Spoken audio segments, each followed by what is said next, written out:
go to look for water for even 3 days with the camels. And so that is even endangering the society and the community. The number 3 part of it is community resilience and adaptation. We are building capacities, as some of my colleagues have been talking about, as an essence of creating awareness about community resilience and adaptation on drought and desertification. Yeah, this is like a model we are trying to look like. How can we have a situation where you can see this is a dry area, but that is a place that is restored. So what I was talking about, you can see there is what we are proposing to have a very decent environment where we have the land that is growing, where we have trees, where we have people walking around, they can access water, because those are some of the problems that we are realizing. They can do irrigation, they can plant trees and have a very moderated kind of environment to support the asshole communities. The objectives of land restoration that we are combating is to combat desertification and improve soil fertility, because in our area, once the erosion is there, you will get that most of even our plants cannot survive. So one of the basic objectives is to improve soil fertility so that these plants that we are talking about can really grow well and can support the livelihoods. The other objective, enhance water retention and reduce drought impacts. In that impression, you can see once we have that restoration, water can be restored and people can have a normalcy in those regions. The other area is improve livelihoods through sustainable agriculture and grazing. As we said, we are currently working on regenerative agriculture and smart agriculture in those areas. And in that, we are looking at drought-resistant seedlings and seeds that can sustain the life of the indigenous community that are living in those assault areas. The other objective is foster biodiversity ecosystem services, and then finally promote climate change mitigation and adaptation in assault areas. So what are some of the impacts of land restoration? We are talking through about environmental impacts, increasing vegetation cover, reduce soil erosion, and improve nutrients that support the soil conservation. The other aspect is social impact, improved food security, nutrition, and fertile land that support agriculture and sustainable to enhance livelihood for pastoralists and farmers or the local indigenous communities. In terms of economic impact, diversification of income, e.g. like what my colleagues have been talking about, agroforestry products, and reduced costs related to disaster response like drought and famine. The other area is about water access, restoration that improves water retention in soil. Then finally, the livelihoods, revitalized economic system that boosts economic opportunities that can make that community to thrive. In our next slide, we are talking about what are some of the key causes of desertification and drought. And I think as we are talking about in most of the communities in asshole areas, one of the economic income is animals. So once there's that overgrazing and livestock, you will get like, there is that forced migration when there is overgrazing to look for other futures on how the goats and the cows can survive. And that is one of the effects that really is so much dominating in the asshole areas that brings after the desertification and drought.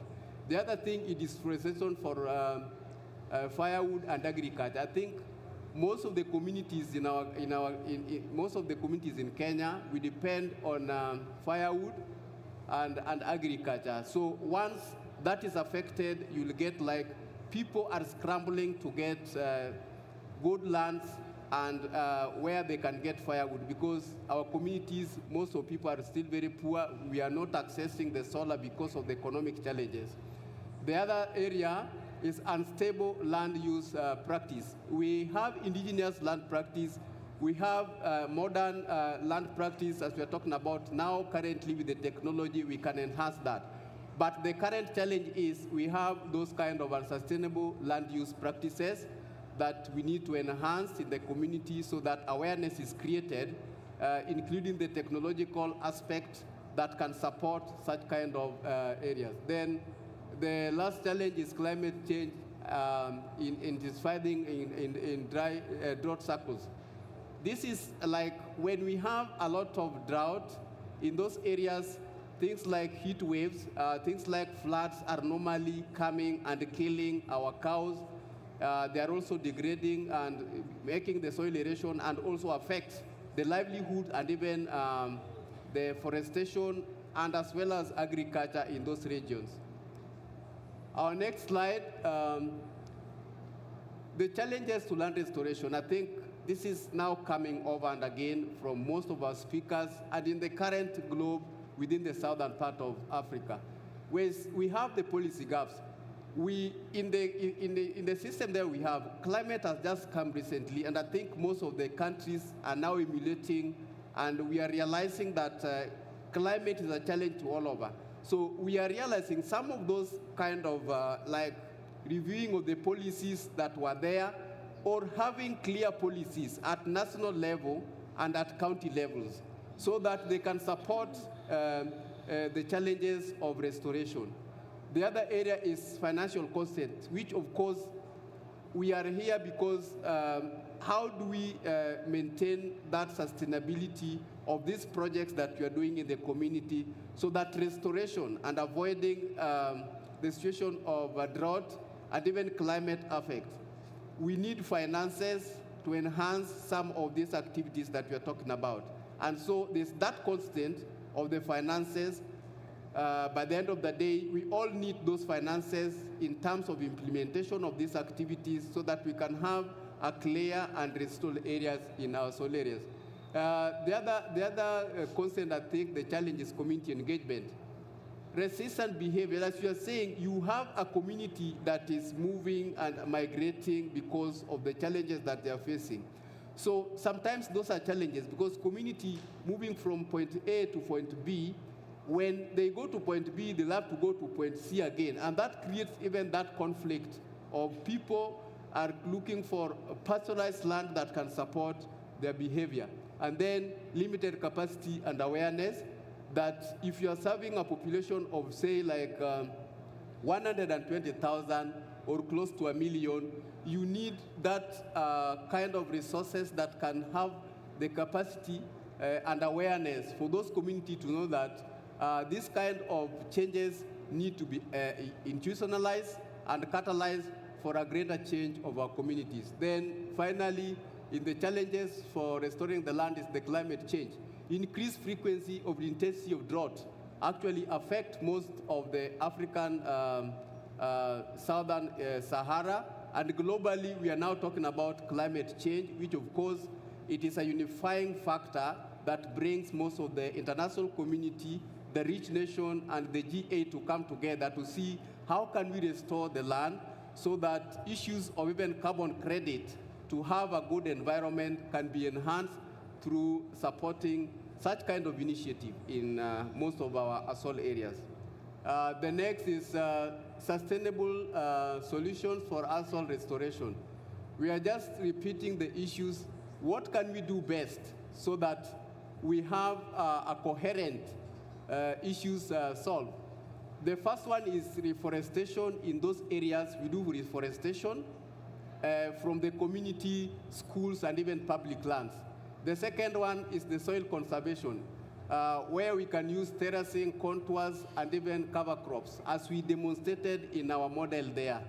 Then the other one is water management. Building dams, as I talked about earlier, having solar water pumps and irrigation system can support these communities to adapt with the drought and desertification. Then we have community involvement, where we are now talking about training community, local communities and indigenous for the land use and sustaining that land to a better use for our sustainable livelihoods. In terms of technological innovation for soil restoration, we are talking about having those solar-powered irrigation systems where they can be put in those asol areas to cover as much as many kilometers where even if you're in part of like 100 kilometers away from the other side, you can have access to irrigation system, and this could be from dams when they are put in different places to support the area. Then we need to have what we call early warning system for drought. The reason why most of our local communities are moving from one place to the other is because they don't have those strategies. We don't have those strategies that can tell them at this month we'll be having a drought from July to maybe December, or from this such a region there will be maybe floods coming, or there will be a change in climate that will affect both animals and the living beings. So the other one is use of remote sensing. I think our technology called MAN talked about remote sensing and for monitoring the vegetation health. We know that if we have those remote sensing, we can know at this specific area, they need this kind of crops, they need this kind of trees to sustain that environment. Yeah, the next impact, the next slide is impact on future generation. What is the impact of maybe like this drought and deforestation for our future generation? The first is securing sustainable food systems. That is what you want. The second one is creating a balanced ecosystem for biodiversity. We all want to live in an environment where we flourish with good oxygen. The third one is reducing migration caused by drought and famine, which of course I've realized that we have forced migration, we have forced IDPs that is being caused as a result of drought and desertification, and also restore the issues of insecurity and conflict. In most of the African countries where we have drought and desertification, people are fighting like they're fighting to look for greener pasture where the animals can graze. They're fighting for water and many other things, and even for livelihoods where they can get a place to grow and till the land.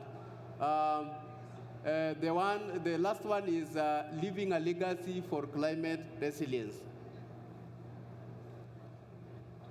Some of the lessons learned, I think, we have 4 lessons learned. One is community-led initiative that has worked best. We are saying anything. We normally say nothing about us without us. You cannot be sitting to a place and talk about these people. So those people must be involved at the essence to understand how do we fight drought and desertification. So we are talking about community-led initiative works best because even using the indigenous knowledge and practices that have been existing there to fight drought and deforestation, and that's why we are calling about community-led initiative that initiated and supported by the communities, engaging the local communities to understand the effect and also have the remedies on how they can go about the issues. The other thing, the second one is integrating approach and effective, combining policy. I was talking about the policy challenge.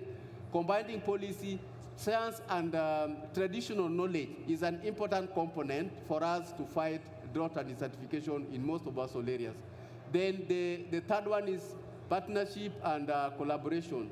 We are calling about partnership and collaboration with the government, the NGOs, private sector, for a better resilience in combating desertification and drought. The other one, the last one, is early warning system, which are very crucial. We need to invest in data and technology to help us in mitigate that drought in most of these cities. What are we recommending? The first recommendation is policy recommendations. We need to change some of the existing policies, review the policies, both at the global level and at the national level where each country is coming from. Then the second one is financial recommendation. At least for us to articulate and implement such kind of projects, we need financial models that can really support us. That can be a public-private partnership or maybe donor funding projects that can really support the issue. The third one is community engagement. We need to strengthen the community-based resource management programs that support the community and also promote education and awareness for land restoration. The fourth one is technology and innovation, which I keep on repeating that we need to introduce climate-smart agriculture technologies and even regenerative agriculture to support the livelihood of the arid and semi-arid areas. What are we talking about? The calling to action. Policymakers, we are calling upon them to commit collaboration policies and funding to support such kind of initiative in most of the assault areas. We are also calling upon donors to support innovative and scalable restoration projects in most of these regions. The other aspect is communities. We champion for local leadership and participation. And as you can see in this forum, today we are here at UNCCD, where we have different, the youth, women, and even people from different sectors coming together to champion for this process to support the community in resilience about drought and desertification. The other thing is support the planting of trees that we are talking about, initiative for soil projects and those conservation. The last one is advocate for climate resilience, where policies within those areas, how can we change both globally, internationally, and nationally, so that the policies that are aligning to the cultural aspect and the knowledge of the indigenous communities living in those areas. When we invest in sustainable technologies and community, we shall empower and make a good use of land restoration. Yes, in our conclusion, I think we are talking about reiteration of the theme, restoring land is central to securing the future of assault areas. And our final thought, together we can combat desertification and drought, ensuring a sustainable future for Kenyans and the assault general. So thank you so much. You can see these are some of the effects of desertification. You can see at this picture, you can see this is a disabled girl that can walk a distance miles to look for water and even the aspect of livelihood. The other part there, you can see those are the effects. Those are, in most of the assault areas we are talking about, the animals have died. That's the carcass of animals which have died. You can see the goats there and the sheep are scrambling for a shade because in most of those areas there are no where the animals can graze and many others. The other picture is about the Barakwa giving relief food to most of the communities that are suffering are the same ones. So here again is what we are doing as a community, like having those dialogue sessions to talk with the community on the resilience about what Barakwa is doing. And then you can see the last picture where you can see that child has walked along a distance, and the camel, that is the donkey that this child is using to walk even a longer distance, 2 days, even 100 kilometers, is tired and cannot move and almost like dying. So we are standing, some of these pictures, you can see that water alone, the woman is traveling a longer distance to see, look at that water, which is dirty. That is the water that is used, shared with the animals. The water for cooking is the water for bathing and many others. So this was just to show a picture gallery about the effects of drought and desertification in assault areas in our countries. I don't know whether, hello? Can one of the videos here be played? It can't be played, okay. Yeah, so we had a video, but we can see, because we had 3 videos that were showing exactly what is taking place, what most of the things that you were putting in that picture. So I will rest my case from there, and I think I'll stop there and invite, if there is some questions somebody may want to ask. The panel are still here. We are ready to answer. So we are now open for question and answer from our presentation and from the different speakers who are here. Thank you. Feel most welcome.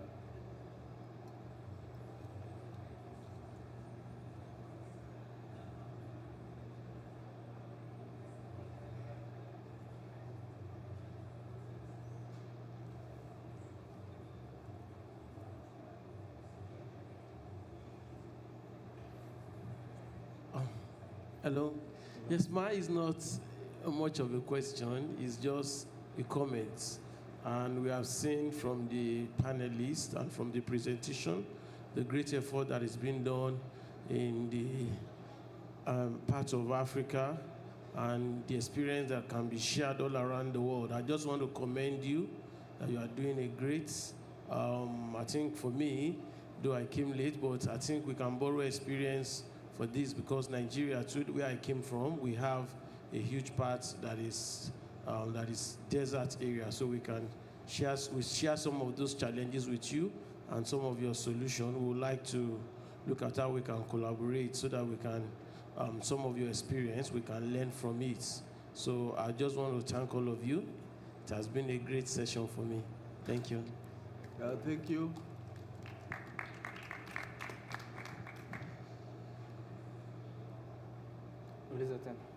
Yes, any other person? Any comment? Yeah, maybe it's open for any person from the panel. Let me just say one thing. When we talk about marginalization, what does it mean? And how does it come about? Marginalization means derived from your basic necessity. Your right to live, your right to have water, food. And if you are deprived the right to have water, and water is a development for everything, and it is the center, then you become marginalized.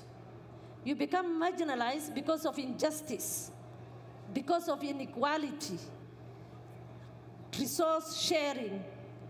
I'll give you an example. I went to a place called Tana River where we work. And those places, they're very dry. The drought is just physical. Nobody can bear. That woman was pregnant, 9 months, delivering a baby, not knowing where to have this baby, no shed. Imagine of that pain if you are a mother. Imagine of that pain with no hospitality, with no hospital, with no medical team, with nothing. One thing I appreciate her is the faith that she had and the strongness and the resistance she kept until she was having the baby. You know, when a mother bleeds and there is no first aid facilities, how will you imagine that life as a mother? When a child doesn't go to school, when a child doesn't know how to count 1, 2, 3, A, B, C, D, or whatever, or when a girl doesn't go to school because she doesn't wash herself and she doesn't want to smell in front of those children, how do you see? When animals are dying in front of your face, when children are dying in front of our face, where are we in this world? What went wrong? My question is, there was an 80-year-old woman fasting at that time, which we call during the time of Ramadan. This woman, old woman, 80 years, she doesn't have no children whatsoever. And she was alone, just depending on neighbors. And remember, when you don't have a child on your own, depending on neighbors, it doesn't work. Sometimes it works. So her chance of living is 50-50. So I was told that time she was sick and I had to travel to where she was. And this mother, her temperature was too high. Remember that the weather, the sun also was hitting her so much, so that it was also increasing the hotness, the temperature. So she could barely talk to me. It's only blink of eyes that she was giving me. Just imagine of my dad. Just imagine of my mom. Having nowhere to be found, no water, nothing, no food. And yet she's fasting. And when I ask her, can I give you a tablet to make you a relief, to make your temperature down, she goes and says, look at the weather, is it time? And that is when I ask myself, how do these people live, to be honest? So that systematic division, inequality, injustice. Remember that she's living a country whereby we have a government whereby it is just the next door suffering and the other one is in palace. So this mother, did she survive? No, she didn't survive the next day. When I asked her, okay, it is time for Maghrib for you to open and eat your dates, because I had dates and just one bottle of water, she said, I asked her, do you have water? No, she said. She said there's a small milk that she was left by the neighbor. Just imagine of that hardship life. Where did we get wrong? What is not happening with the world? War, conflicts, no solutions? Here is the solution. Every faith, everyone has a faith to believe in. And one of my faith tells me, take care of your neighbors. Take care of your brothers and sisters. Brothers and sisters doesn't mean only my brothers and sisters. It is entire nation we are talking about. When you leave this mother dying, how do you feel? How do you feel when you go to your grandfather or your father who is old age like her? How do you feel? A child who is 10 years old doesn't know how to talk because that child, she's already married and she doesn't know what to say. She was forced by the poverty that she was in. So there is a lot of things that are going around due to the climate change. And this climate change was happening before. It didn't happen today or yesterday. But how can we take care of each other? How can we take care of our environment? How can we bring a solution as a society and a nation of God? Because we are being created by God to look after one another, to look after the land, to look after the earth, and to look for each other. Because otherwise we couldn't survive. When you see a mother dying, how do you feel? As a mother going to hospital, delivering a baby, having a baby, being happy. How do you see? How do you feel? Do you have empathy? Do we have that empathy, to be honest? I've been sick for 3 months, just not drinking clean water. These people, they're drinking the water from the dam. Animals are there. Children are there bathing themselves. The poo is there. The urine is there. How could these people survive? And yet, what makes me sometimes happy is how resilient they are, how comfortable they are. When you tell them, how do you feel? I'm fine. And they are not fine. But because of their faith, they are fine. A child of 18 years old cannot have any documentation to be part of the system. They were deprived. That is part of marginalization. That is to say, you don't belong to the world. You don't belong to me. And who am I belong to if I don't belong to this world? Look, we need a system that works for all of us.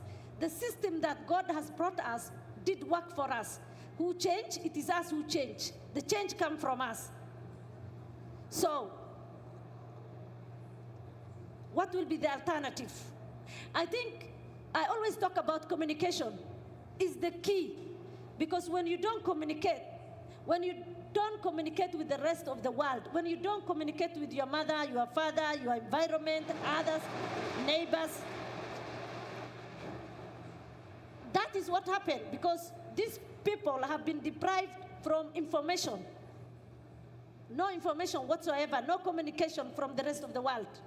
They are nowhere to be found, and yet they can walk distance I cannot walk, and yet I have to eat every time. I have to look for food, drinks.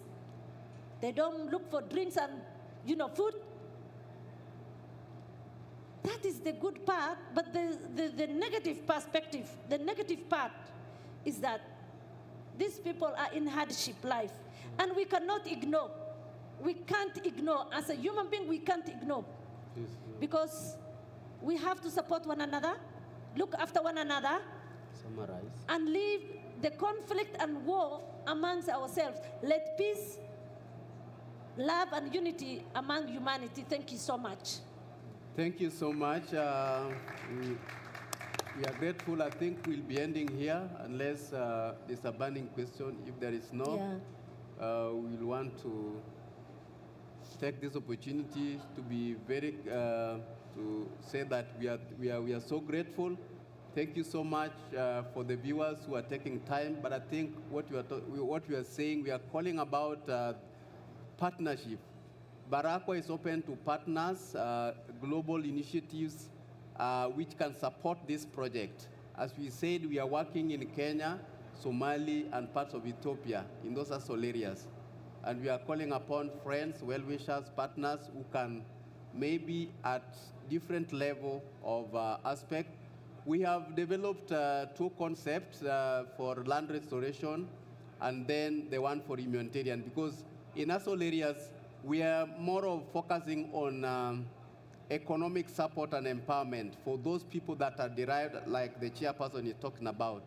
So we have those concepts, and I think we can share them to any other person who is ready, maybe to partner with us in any other thing, so that we can implement some of these projects within those entire regions. Thank you so much, the speakers and the viewers. I will want to say that we are closing the session, and we are so grateful. Thank you so much.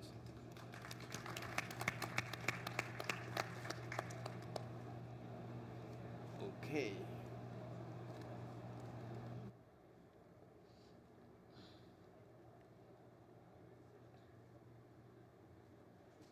Ladies and gentlemen, the session has now finished. Please vacate the room to allow for preparation for the next session. Ladies and gentlemen, the session has now finished. Please vacate the room to allow for preparation for the next session. Thank you.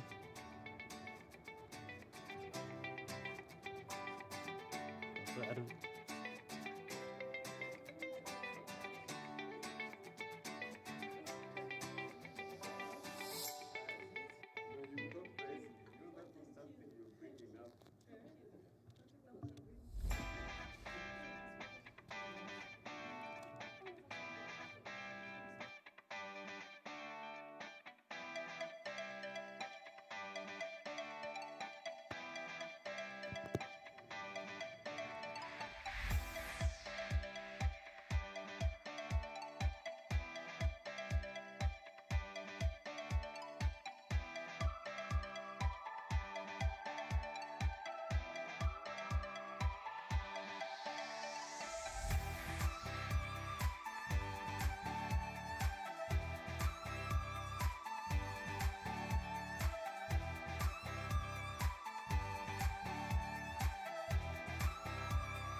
Ladies and gentlemen, the next session will commence in 5 minutes.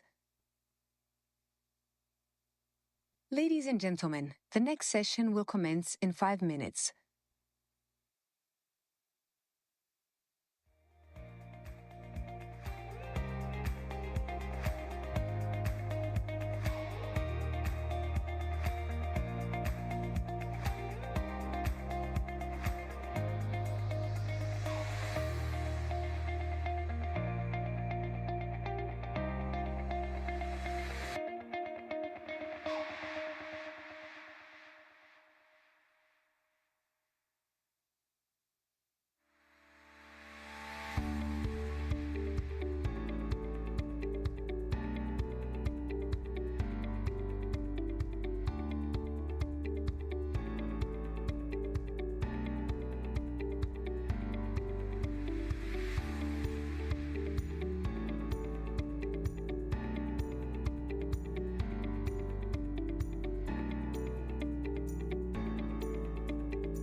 Ladies and gentlemen, please take your seats. The session is about to commence.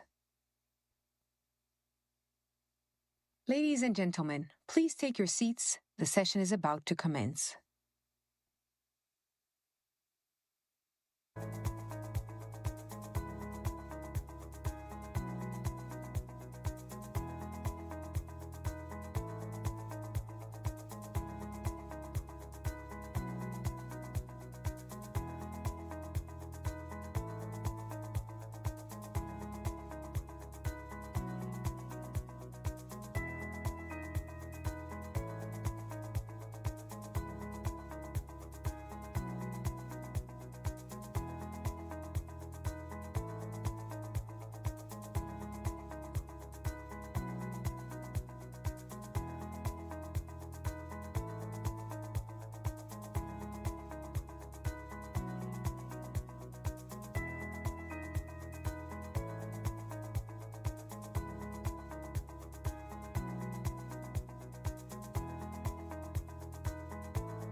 Hello. Good afternoon, everybody. My name is Mohammed Bayoumi. I'm working as a climate change team leader in UNDP Cairo office, Egypt. It's my pleasure to be your moderator today for this session on solid waste.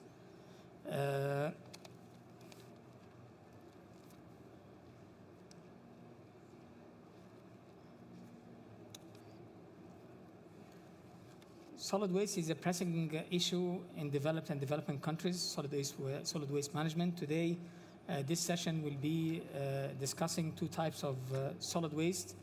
We call it special waste. The first one on the food waste, which is a pressing need to reduce, given the fact that it's a moral issue to reduce the type of food waste that we are using, and obviously, it reduces pressure on food resources, which is an important issue for securing food to everybody on Earth. The other type of waste that we are going to need to cover in the session today is the hazardous waste for the medical waste or healthcare waste management. And this is considered as a type of a hazardous waste that needs a very special treatment. Before I start, I will give the floor to Ms. Nahed Hussein, UNDP ResRep, to give a keynote speech. Please.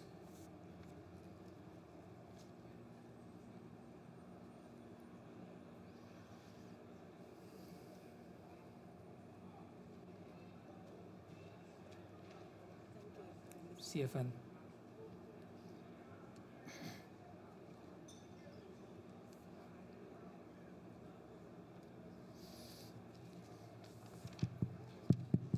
Assalamu alaikum wa rahmatullahi wa barakatuh.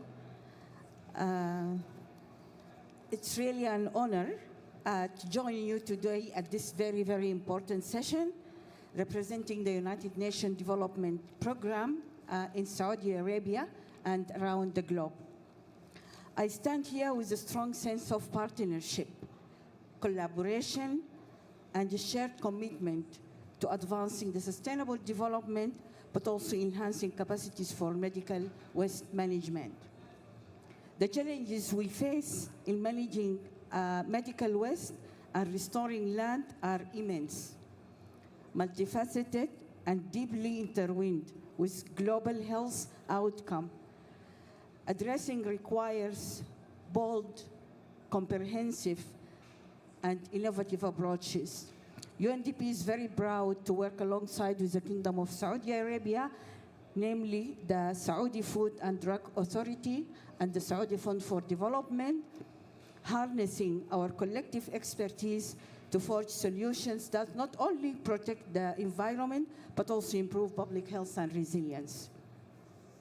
With our robust partnership with SFDA, we focus on supporting the adoption of biotechnology in drugs, food, and medical device sectors, including building digital infrastructure, expanding the use of the artificial intelligence and big data to improve decision-making and streamline good clearance at entry points, aligning the Saudi Fund Drugs Authority's work with the national strategy for industry and Saudi global supply chain initiatives, and together we have the opportunity to create a robust platform for collaboration, one that drives innovation, builds capacity, and scales up best practices in medical waste management, land restoration, and health system enhancement. Our collective efforts align seamlessly with the objectives of the COP16, hosted by the Saudi Arabia for the first time in the region. And this platform provides us with an opportunity to have these very critical discussions, but also to have a cross-sectoral actions. So by leveraging our expertise, facilitating knowledge exchange, and fostering partnership, together with Saudi Arabia, we can implement transformative sustainable solutions and also nature solutions to the rising challenges we are facing. These initiatives will not only benefit the present, but also secure the health and the well-being of the future generations. I'm looking forward to a very constructive and fruitful discussion, and thank you very much.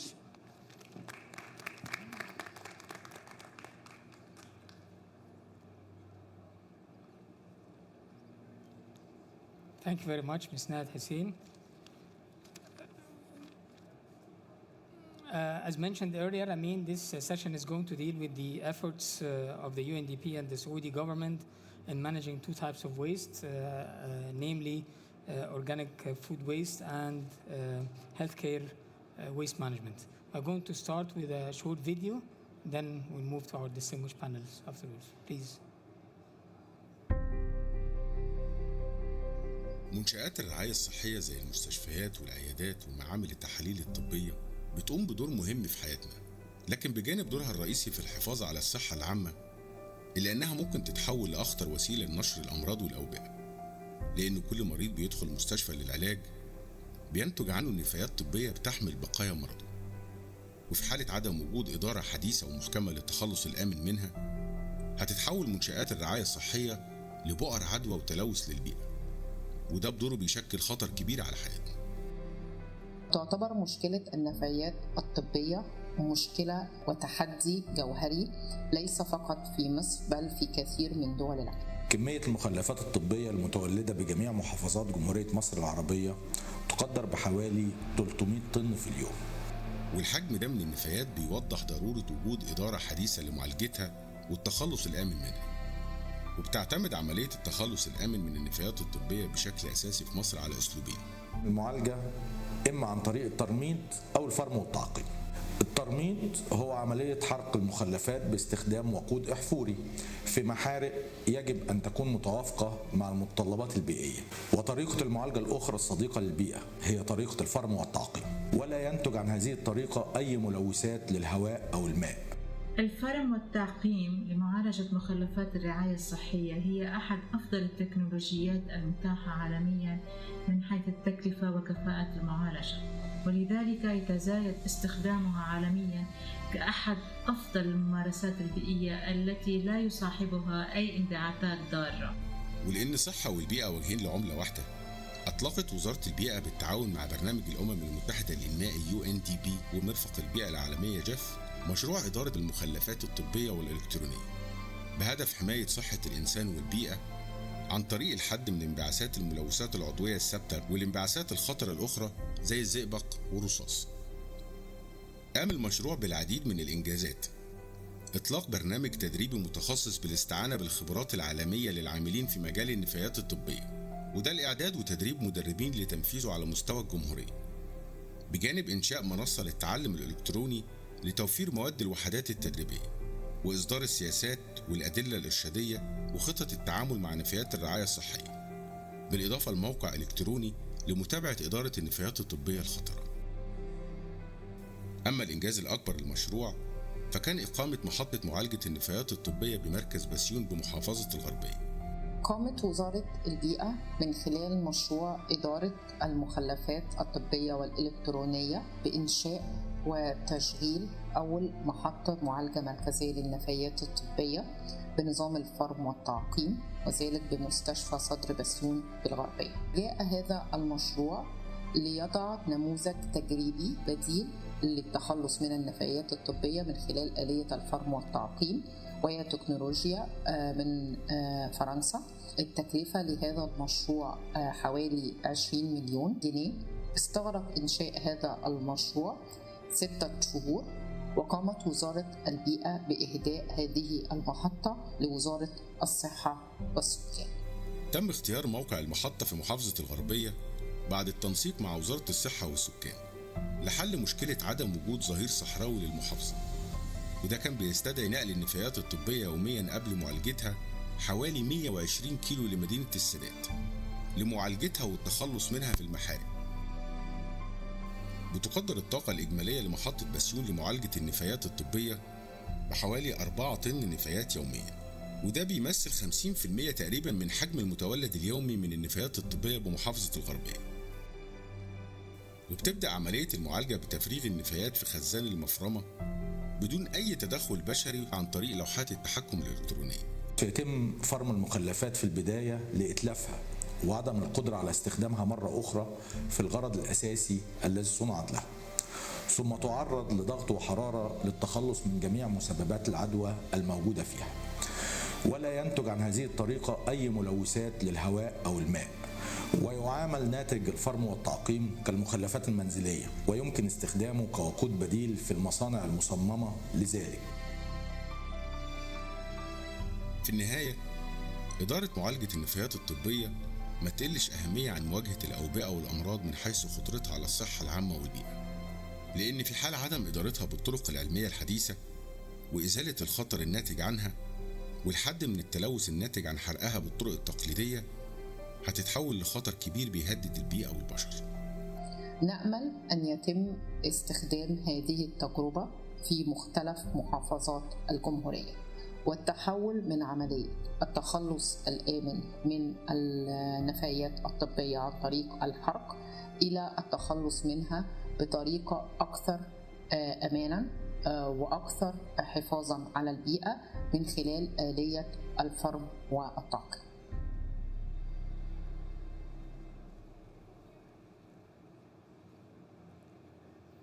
Thank you very much. I'm privileged that this is one of the projects that I was overseeing in my portfolio in UNDP Egypt, and it was a big success story and cooperation between the UNDP and the government of Egypt. Allow me to introduce our distinguished panelists today, starting with Dr. Al-Fatah Abdelrahim, UNDP Regional Health and Development Advisor, Dr. Hani Al-Asaf Al-Muteri, Head of Animal Feed Risk Assessment at the Department of Food Sector in the Saudi Food and Drug Authority, Engineer Yasser Al-Bakri, Director General of Sectoral Expertise in the Saudi Fund for Development. Without further delay, I would like to ask Dr. Al-Fatah to start with the first presentation showing the UNDP global efforts in implementation of large-scale health projects that induce healthcare waste, and we'll see the UNDP efforts in the healthcare waste management around the world. Dr. Fatah, please.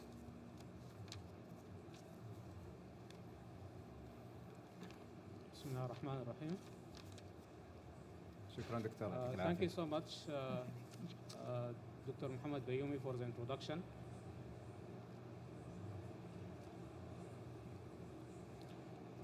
Bismillah ar-Rahman ar-Rahim. Thank you, Dr. Muhammad, for the introduction, and thank you for the colleagues and the organizer for the COP16.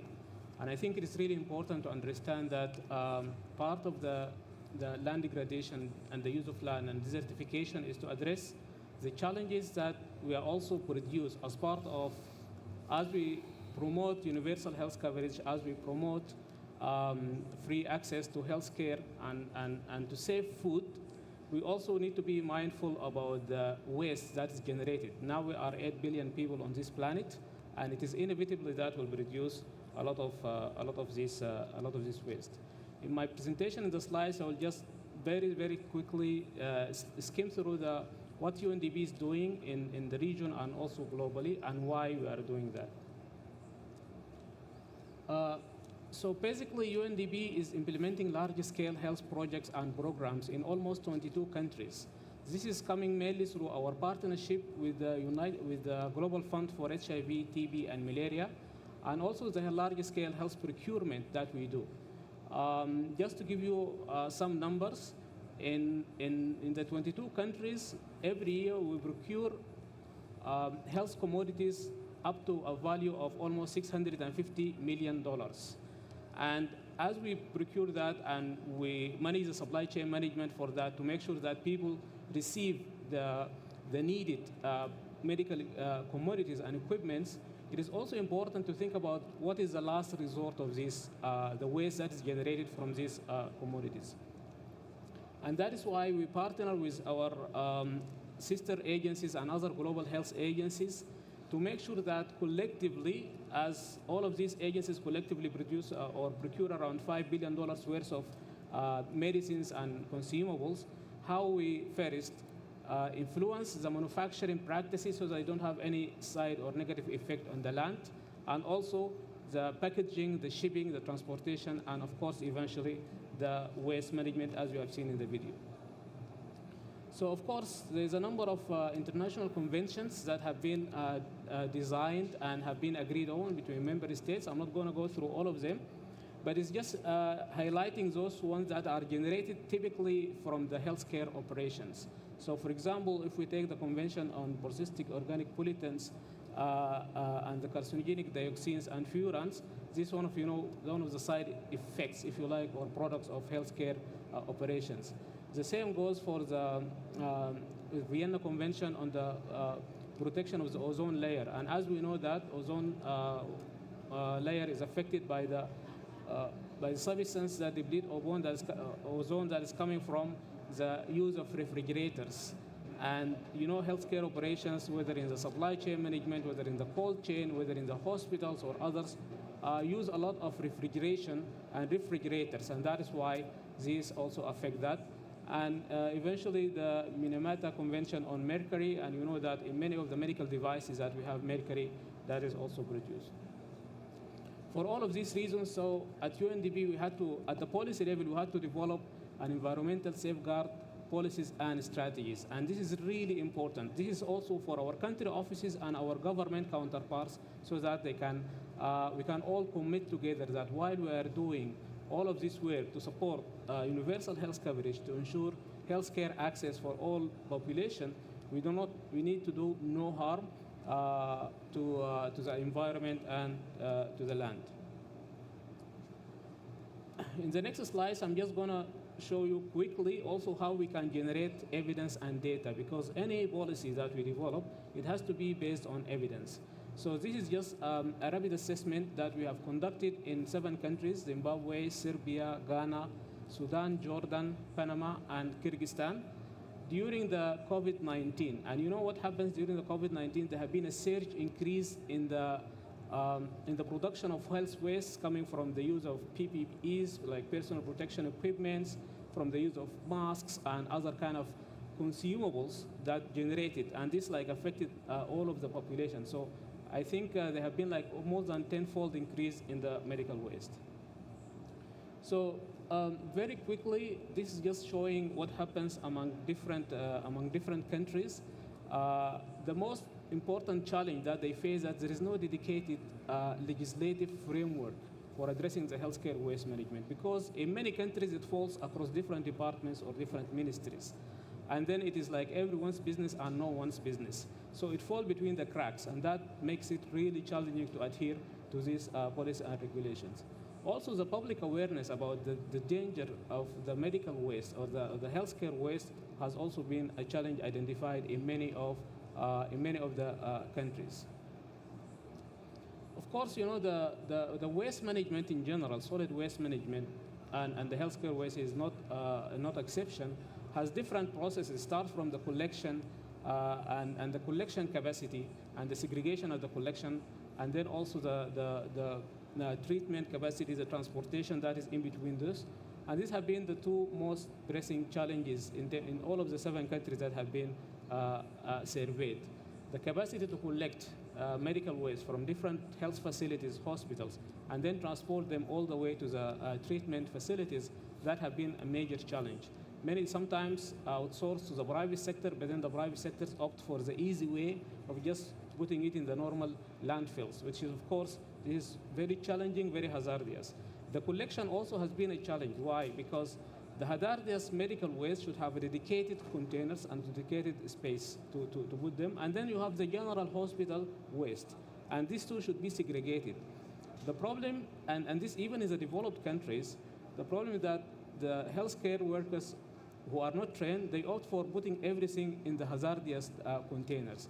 And this produces unnecessarily increased volume of medical waste that is not truly medical waste.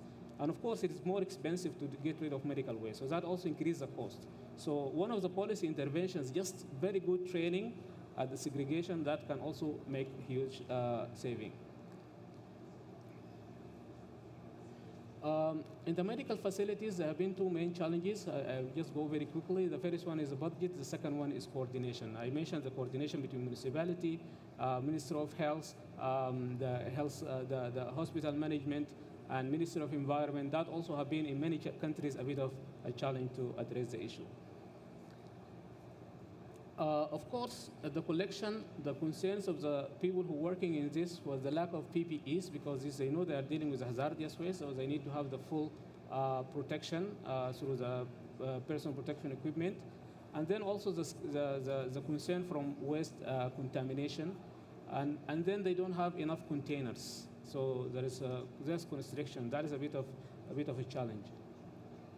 So the assessment provides these 6 general recommendations. So the most important one, developing a comprehensive, overarching legislative framework that brings all of the stakeholders together in every country, and they discuss and put the framework that is really relevant for them. And then, of course, developing of the healthcare waste management policies that is appropriate to the context, and implementation with clear budget and responsibilities. And it should be integrated in all of the health projects, like any kind of health infrastructure project should be accompanied with healthcare waste management. Of course, it has to be institutionalized, and the capacity building that should be included. And Dr. Bayoumi mentioned the experience in Egypt. It wasn't just about building a treatment facility in Bassioun or other kind of, or Suez Canal, as I just mentioned, but it's also training of those healthcare workers, because this is really important. My last 2 slides, and this is just very quickly another project in Egypt as well. We have seen the first treatment that was in Bassioun, that is in the Delta. This second project now we are implementing in Suez Governorate, and is again like basically establishing a kind of a cluster center that will collect the waste and manage it from different governorates. And you know, Egypt is a very populated country, almost 108 million. So the amount of waste produced can be significant. So this is around $6.4 million project funded by the Global Fund for HIV, TB, and Malaria as part of the support for the Egyptian healthcare system. And it aims to procurement and installation of hazardous waste care treatment equipment. It is already in the implementation. The plan is to have a treatment capacity of 8 tons per 16 hours. And the types of waste include all infectious, hazardous, chemical, cytotoxic, and drugs waste coming from these operations. So the project includes the construction of 2 main buildings, like 2 large facilities, and also storage facilities and storage areas, and procurement of also the trucks that will collect the waste from different hospitals and also health facilities in the governorate of Suez, but also the neighboring governorates. And then, of course, the treatment facility itself, the procurement of equipment, and also the development of policies and the training. That is also very important, because with all of that, this investment will be meaningless. So we are planning to have the facility ready and operational by end of 2025. And this is just an attempt on how UNDP is moving from policy to capacity assessment or generating evidence, and then also to do some kind of large-scale projects. Thank you for your attention, and be glad to take any questions afterwards.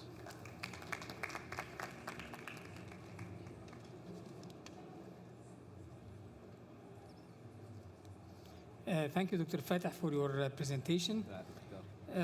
Now we're moving to a different type of waste.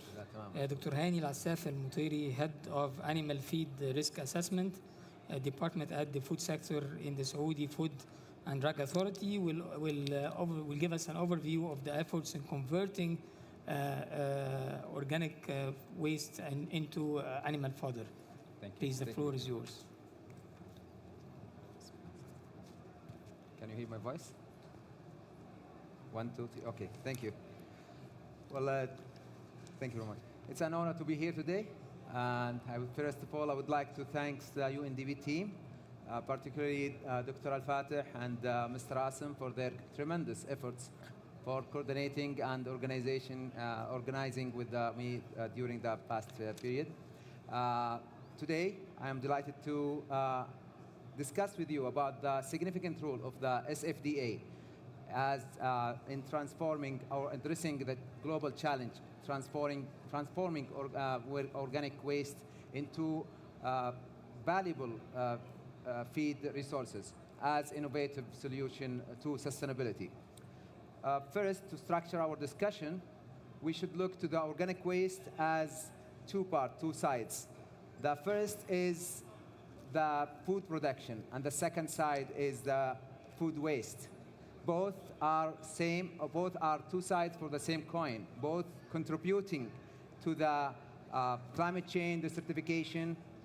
So if we start with the first side, the global food security, we are speaking about the rapid growth of world population, which, as we projected, we are projecting or expecting to grow from 2024 this year from 8.2 to 10.3 by the 2080s, and that make a large pressure on our food demands in the future.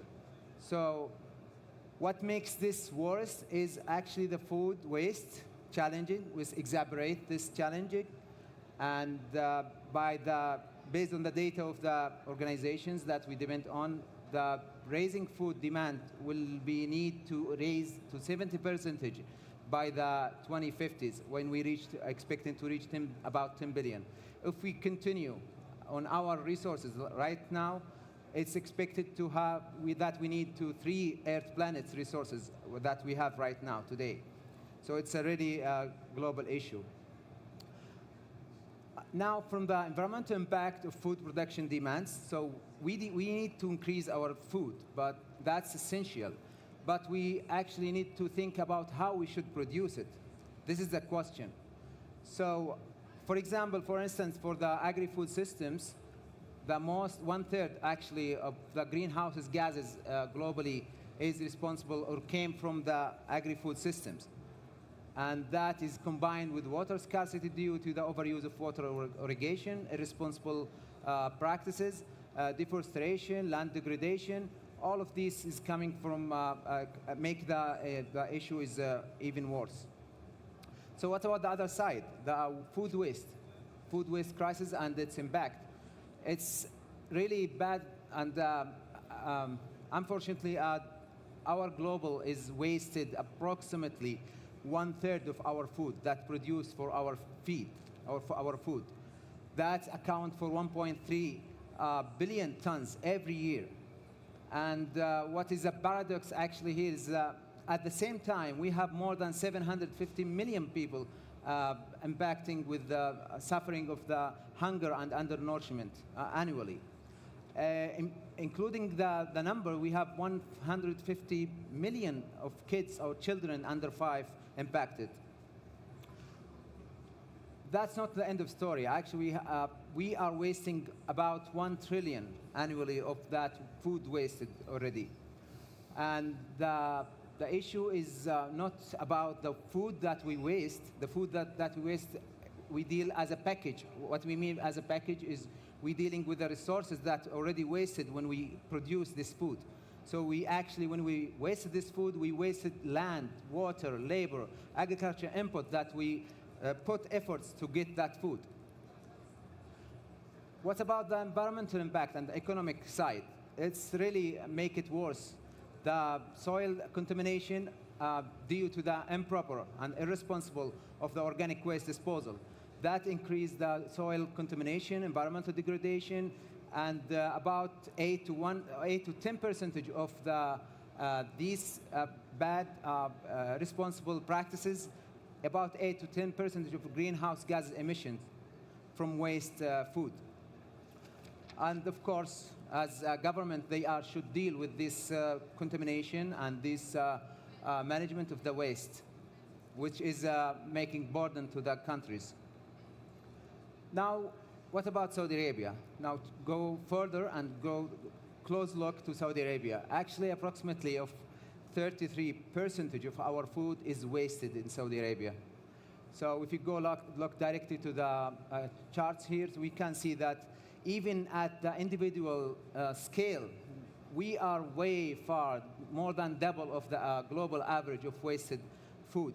So while global average is 110 kilogram every year, in Saudi Arabia actually, unfortunately, is 250 kilogram every year.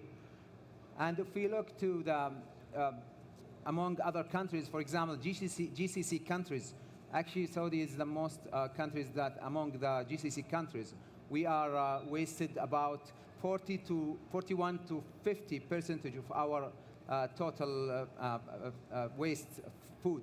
Here is just showing the average as 45 among the percentage of total waste.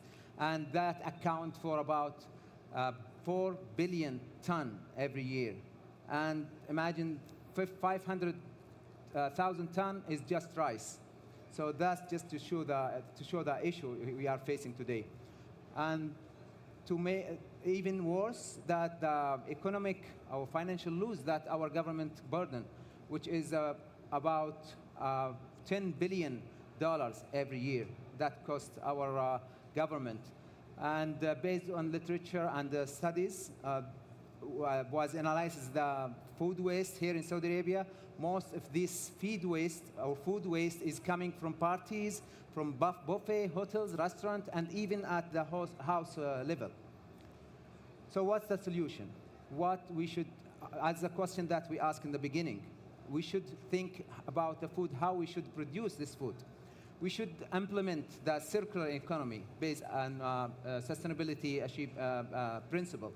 So if we applying this principle or the circular economy principle, we should deal with three integrating points, which is the best, which would be the reuse, recycling. At least we should reduce the waste.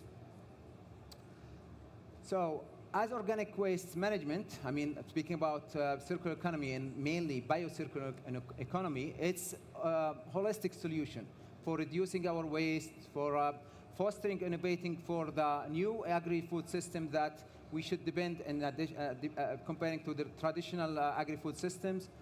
That's also contribute to achieving the sustainable development goals, and also here in Saudi Arabia with the 2030 vision. Just quick examples for some of the SDGs that we are dealing with. For example, no poverty, the SDG number 1. This project can provide investment, provide jobs for the rural economy, rural community, for example. It can contribute to our food production, SDG 2, and most important maybe to the 6 for our management of our water management. We can decrease the pollution and contamination due to the respectful practices of fertilizer, for example. And maybe also the number 12, which is responsible consumption and production, which is aligned completely with the circular economy. And we have going to produce or showing some examples that align with this. So in general, the circular economy is a solution to recovering. We can redistribute our surplus food through food bank, charities.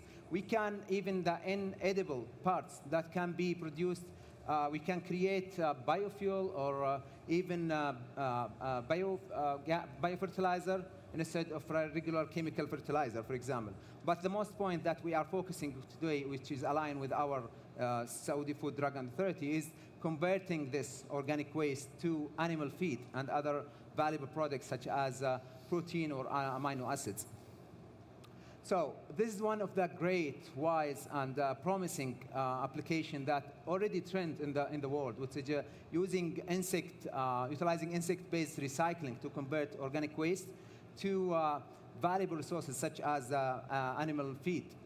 So these insects, there are about at least 7 of these insects are certified as eco-friendly. They are even non-pathogenic. There are many actually advantages that we can speak about these 7 at least insects that can be utilized to depend on our food production system. These applications, at least from the first example that we make of the black soldier fly, which is in the larva stage, we can convert these organic to very high quality protein as fat. Also substitute these based on the literature review. It can be substitute inclusion in the food system. For example, in the aquatic, instead of the fish meal, by 50% on some species of the fish, for example, or even the poultry for 12 to maybe 15%. That's great as a first solution. We can go further to the innovative and R&D to improve this actually points. It's already applied in FDA and is, for example, in the United States as suitable for pets and giving great opportunities there. And finally, organic fertilizer, despite this is out of the scope of the SFDA, but we are collaborating with MIWA on this scope. So what is our role of SFDA? So I will show you here the strategic map that we depend on. So our vision is actually to show ourselves as international scientific-based regulator. So if you can see here, we are covering 3 main themes: the produce safety, product safety, and local and international partnership. Those 2 is aligned with what we are discussing today. And maybe the next example will be covering the developing, regulation, and control of new technology and biotech products. What we mean is this is just one example of the regulations that already established. It's about the general requirement for the genetically modified processed food and feed. As a proactive action, we have started 4 years ago with the novel feed. They call it novel feeds as an alternative for the traditional animal feed right now. So we have already established or announced about this regulation as draft right now in the September, a couple of months ago. And we are working to develop this animal feed regulation to be, inshallah, established and announced later, inshallah, maybe by the end of the 2025.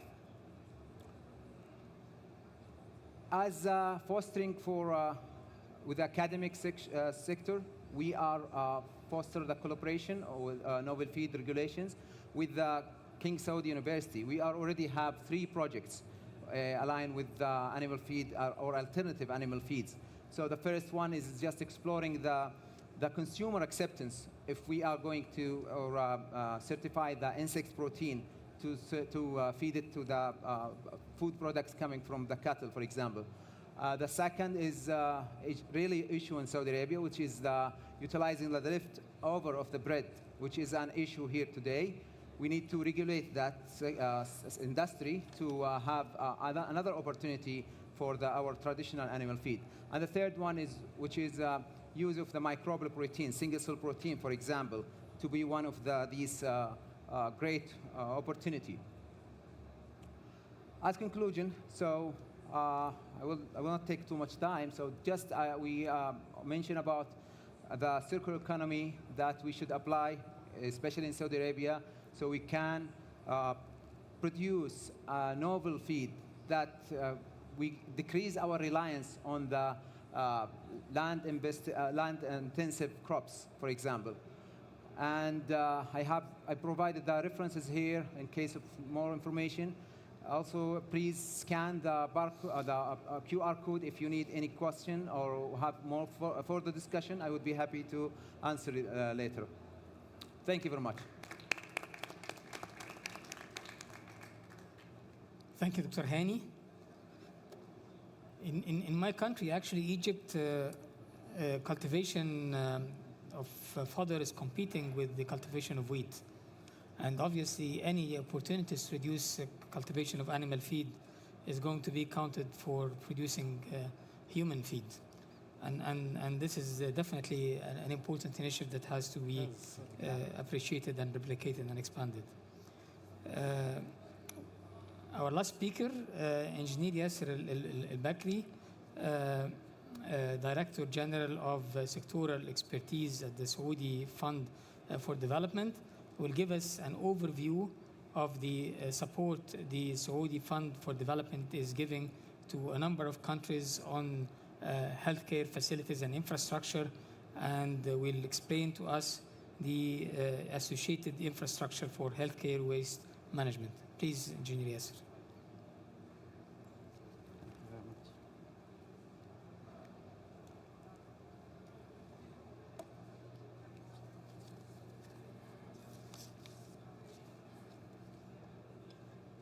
Assalamu alaikum wa rahmatullahi wa barakatuh.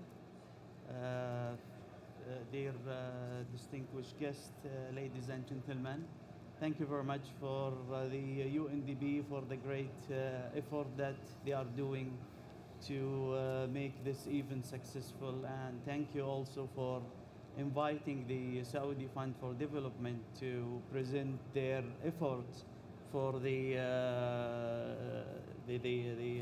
operation that they are doing. As the Saudi Fund for Development, we are an arm of the government of Saudi Arabia for funding the international projects.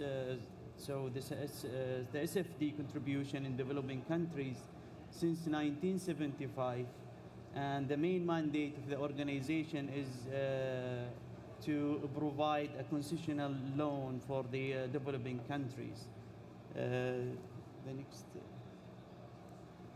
as you see in the screen, that we have covered most of the continent all over the world.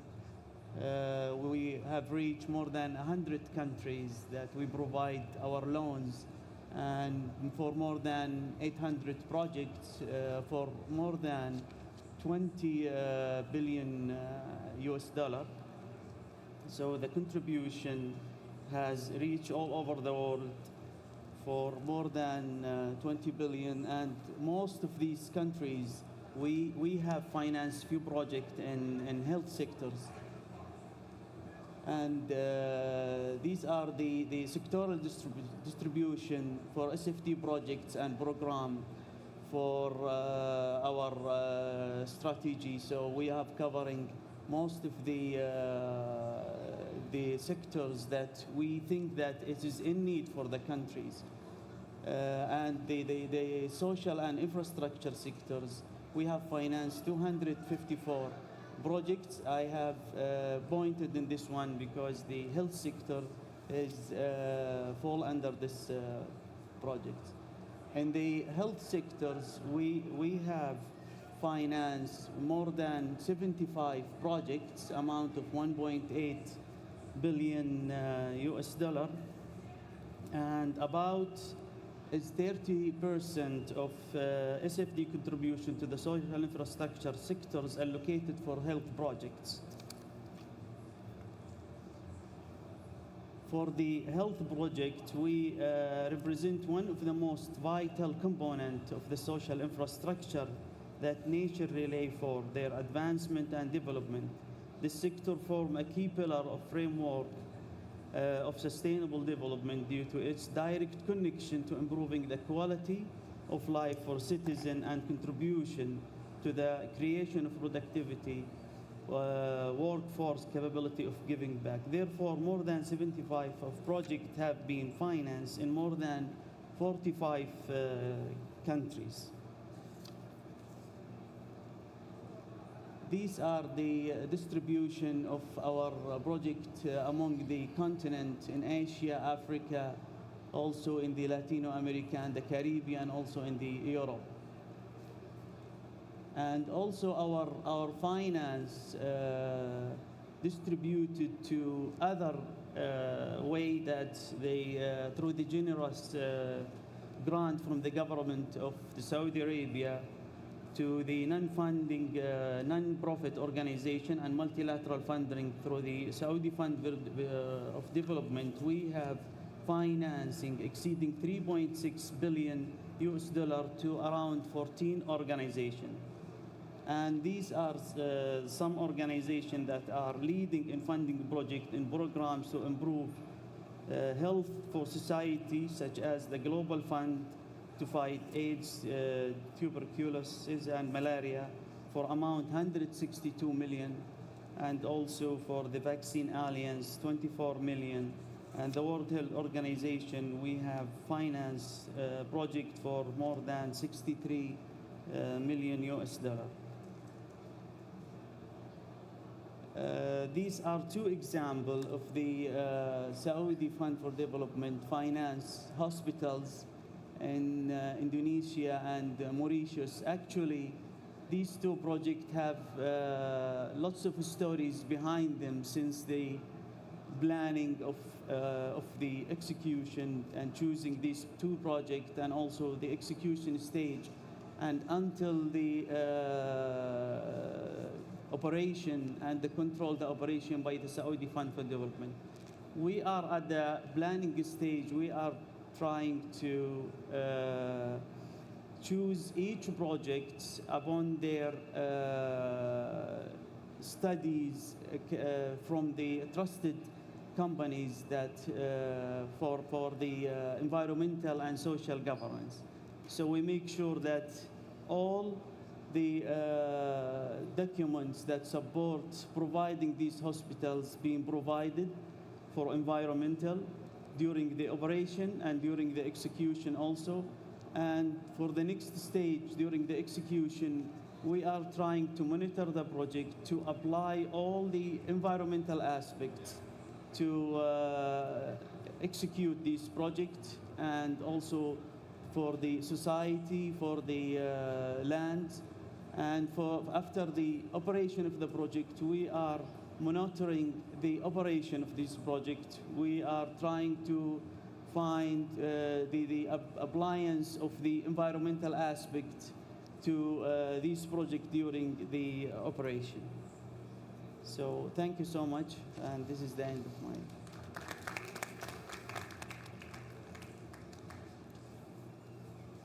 Thank you, Engineer Yasser, for your comprehensive presentation on the support of the Saudi Fund for Development to healthcare systems in developing countries.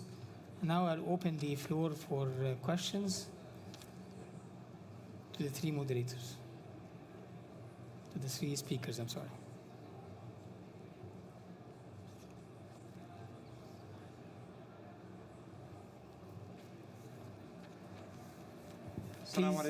Please, if you can mention your name and affiliation and the question directed to which of the panelists. السلام عليكم. شكرا جميلا على الطرح. أنا ناصر بن حسين، شغال أو مهتم في جانب البيئة والاستدامة وكذلك في إدارة النفايات.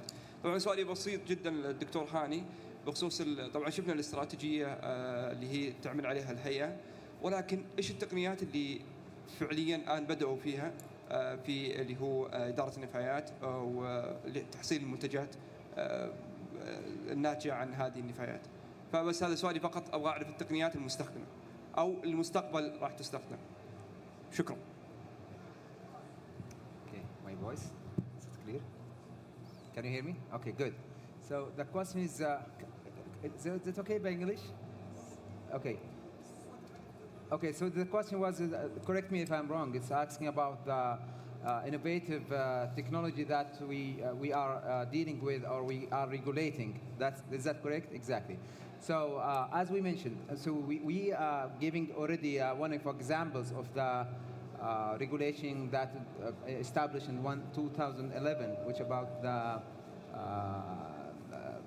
genetic modified food or feed, both together in one regulation.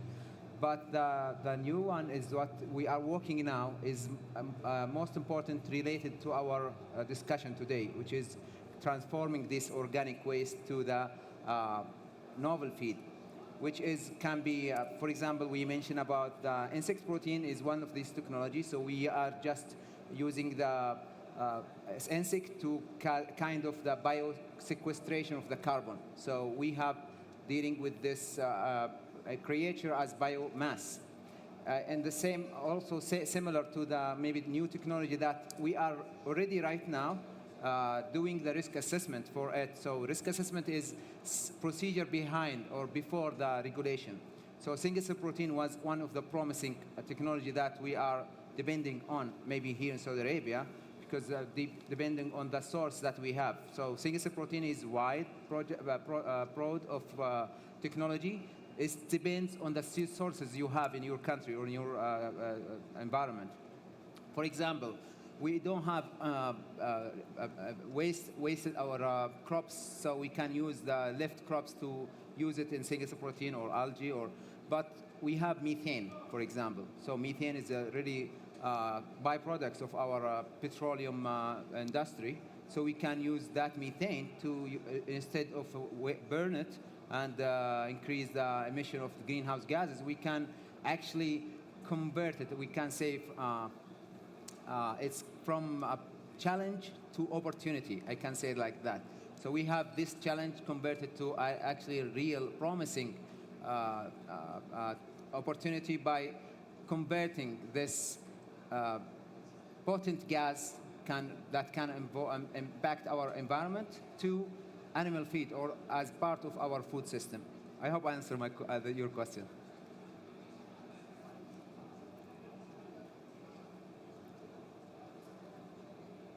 Assalamu alaikum. Ihab Twemi. I'm the Enterprise Risk Management Director in MCIT. And I would like to ask about the sustainability measures once we talk about the regulation, how we control and govern that part. Most of the business owners believes that this may handcuff their business from growing, and that may delay their businesses from accelerating, and how we can I would say maintain that and make sure that they really understand the importance of the sustainability measures that should apply on their businesses. And in the meantime, that we help the acceleration of the economy, because we believe that sustainability is important, but economy would be at the same level of importance or even more. So how can we combine the two I would say concepts together by applying the sustainability and still maintaining the growth in the economy? Thank you. This is a very good question. Please. Okay. Can you please revise your question again, so I can answer you perfectly? Well, combining the sustainability measures with the growth of the economy. With the growth of the economy. So you want to make sure that the economy is growing and you still apply the, I would say, needed and required sustainability measures. He's touching on the traditional issue that environmental issues and environmental standards is delaying, development practices and development. Yes. So as I understood, correct me if I'm wrong, that you are mentioned that by depending on our novel this strategy, we may lose the economic part, right? This is what okay, that's good. So let's take the insect protein based feed based on the insect protein. That is really a great opportunity that's promising in the world right now. For example, now if you look to the traditional feed resources, that come from the fish meal mostly goes to the aquaculture sector, which is really huge part of our food security in the world. And on the other side, which is the crops, so we have two sources of proteins. By decreasing the reliance on these proteins with alternatives such as insect protein, we have really promising opportunity. So what about the economic? That's a good question. Right now, it's actually cost more than the traditional animal feed, and this is why they said great question, because it's really speaking about the current issue.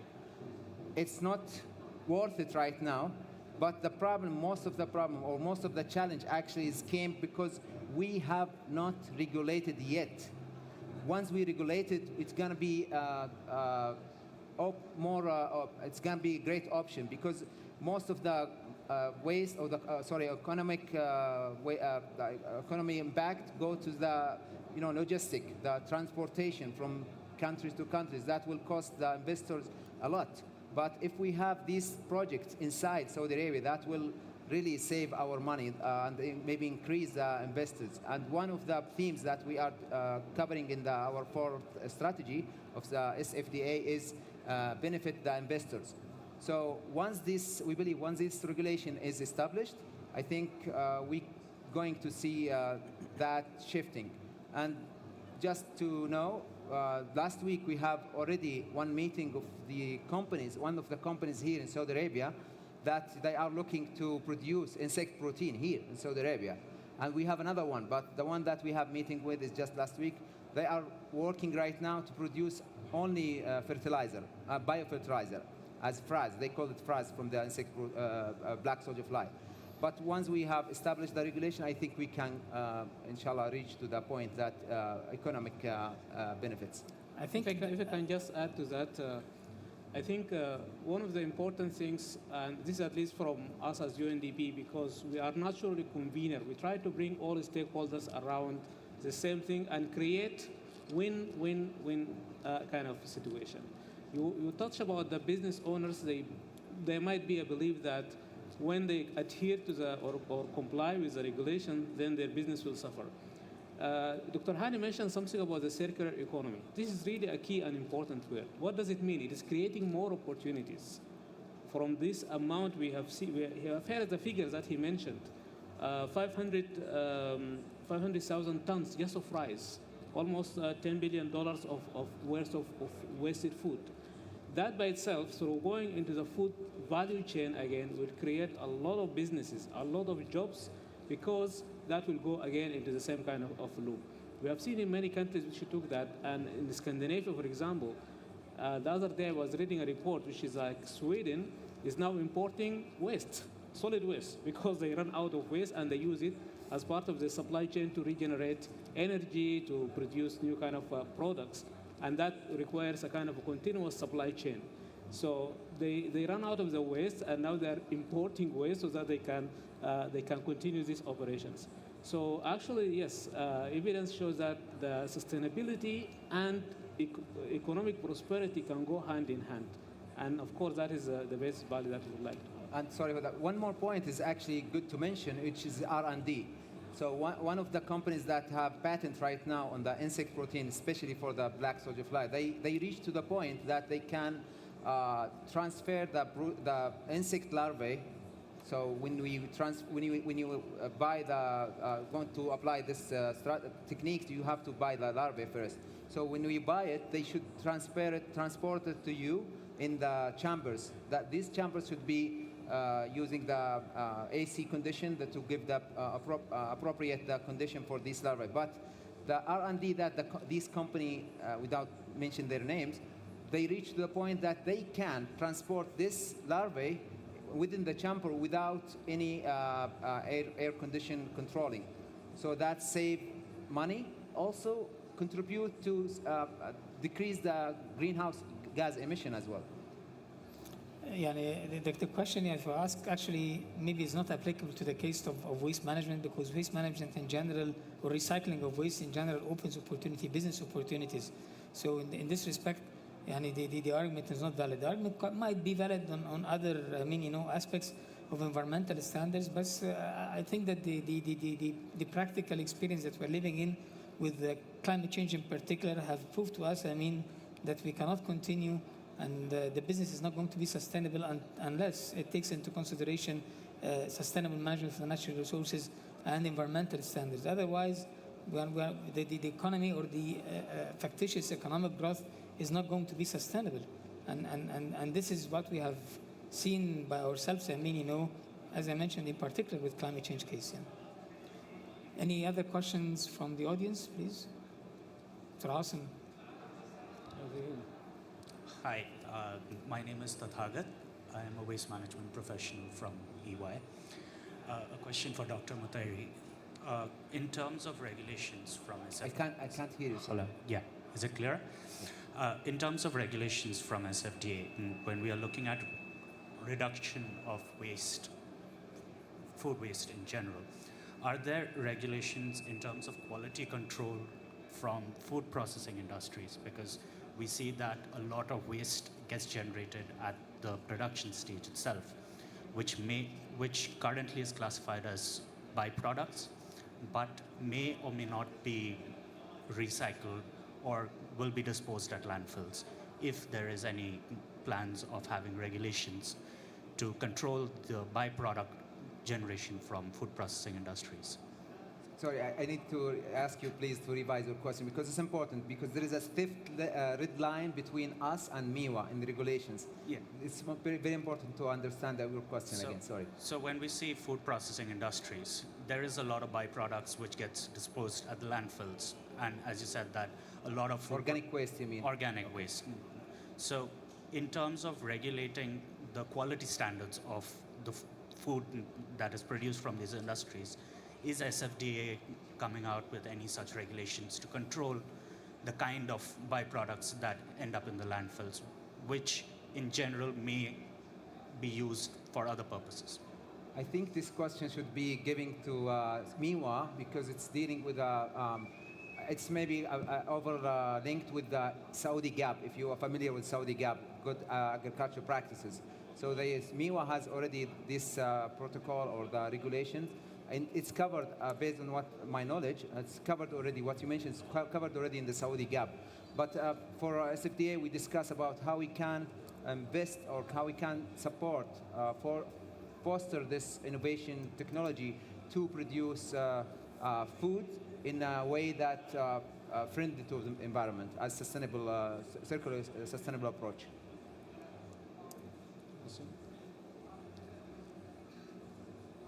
Thank you.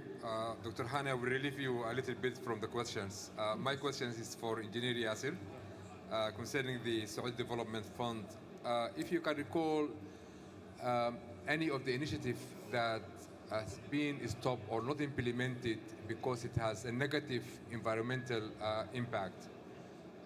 If you can give us some sort of example, and also what type of measure that the Saudi Development Fund is taking in order to make sure any of the initiative or funded is based on environmental impact assessment. Thank you. Thank you very much.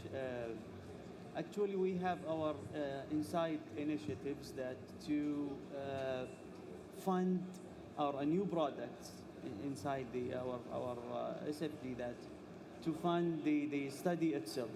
So we can have our control, we can have our input, and also to be according to the international standard, according to the international community for funds.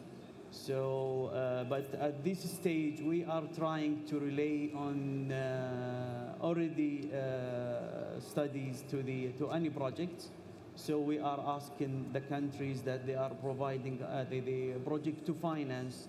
Before any acceptance, we are looking to the environmental and social studies, that it should be trusted, should be from it should be also updated and according to the international standard.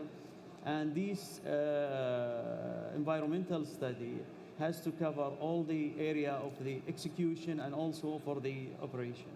So we are only monitoring, we are trying to make sure that the project is under the environmental restrictions and also for the social and for the governance for any project. So these are what we are doing just to make sure and just to apply or the try to make other, I mean, like the execution companies to apply the standard of the environmental during the execution and also during the operation. Any more questions from the floor? The mic. Dr. Fatih, if you can just share with us any of the best practices in the region concerning with the medical waste. Thank you, Asim. And as I mentioned in my slides, it is an obligation and responsibility, because implementing large-scale health projects and programs that come and produce a significant amount of waste is something that we need to address at 3 levels. At the level of research, because we need to understand what is going on. Based on that research, then we work with our counterparts at both Ministries of Health and Ministry of Environment to generate or produce the policies that are required and needed, and to ensure the coordination among the stakeholders at national and at local levels, and then also presenting some of the projects. So in the region here, I think I've alluded to it. So in terms of the research, we have 2 countries of the region that were part of the rapid assessment that we conducted during the COVID-19, which is Jordan and Sudan. And in the 2 countries, we have very specific recommendations that we included for the Ministries of Health and Ministries of Environment. In Sudan, unfortunately, because of the political situation, it didn't move forward. In Jordan, now it is integrated in the JEF projects, so we're taking it to the next level. As we speak, right now, one of the best practices is to work with our Nature, Climate, and Energy team of UNDP to, I think there's around 15 countries globally, where basically to advise them how to integrate the healthcare waste management in their applications to the Global Environment Facility projects, the JEF projects, because this is really important, and bring in the evidence from different countries, from East Europe and Central Asia, from Latin America and the Caribbean, and so on. And the third one, I think also it is a project right now we're implementing. I mentioned it. It is a project in Egypt, in the Swiss governorate, and basically it's $6.4 or $6.5 million project. But it's just basically taking all of this research, all of these policies into the actual implementation. We know it is not enough because Egypt is a big country, 27 governorates, but at least this will be a starting point. And the next level is to integrate the healthcare waste as part of the overall waste management, solid waste management project or program of the office. So in a nutshell, I think the best practice would be around, first of all, there is no one size fits all. We have to do the required research for every context. The second is to work and map the ecosystem of healthcare waste management, including who are the stakeholders, what are their roles, and we understand that in every country because it is separate. And the third one, whenever there is possibility and funding, then to do an example how this project can work, including all of the previous two steps. Thank you. Thank you very much for your attendance today. Thanks to the panelists, Dr. Al-Fatah, Dr. Hani, Engineer Yasser. Thanks for the audience. And I hope to see you again sometime discussing this important issue on solid waste management. Thank you very much.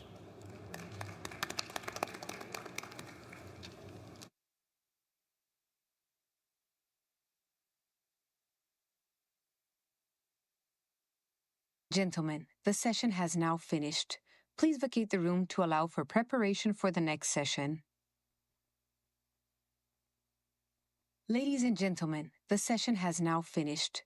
Please vacate the room to allow for preparation for the next session.